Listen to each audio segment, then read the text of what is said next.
Jamen, jeg hedder Marco, og jeg er fra Væggerløse i Marielyst. Og jeg har været her i Frimand Biler i cirka 3,5 år, siden 2022. Lærling og lige blevet udlært som svend. Det startede med, at da jeg var mindre, at jeg godt kunne lide biler.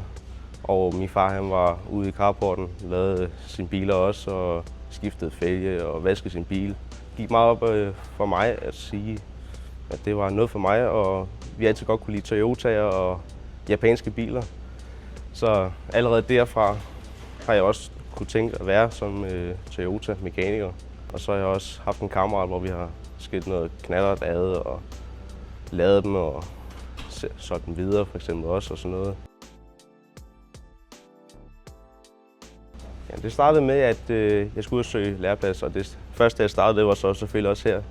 Og jeg håbede på, at jeg også skulle være her som elev. Og min lærer han kendte så værkføreren herhjemme, og det gik så også super godt.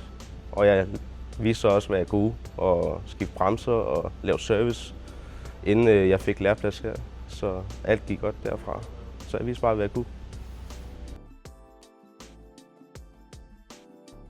Ja, det bedste er, at de gode kolleger er her jo. Og der er nogle spændende ting, der også kommer en gang imellem med nogle GroAs, altså erhvervsbiler. Og så er der også nogle kommunebiler, der også kommer lige pludselig, hvor der nogle gange er fejl. Og det er nogle nemme fejl, og meget nemme at lave også. Jamen altså det sjoveste er jo, at man kan lave sine egne biler jo. Og der har jeg lavet mange af mine biler med noget udstødning og sænket bilerne og lave service på sin egen bil. Det kan man sagtens. Du kan lave alt, hvad du har lyst til efter dit arbejde. Bare at du har nøglen og har ansvaret. Du så skal selvfølgelig også have en svend på arbejdet, så han også skal holde øje med, at der ikke sker noget med dig, imens du laver din egen bil. Du er jo i skole i cirka en måneds tid, lidt over en måned.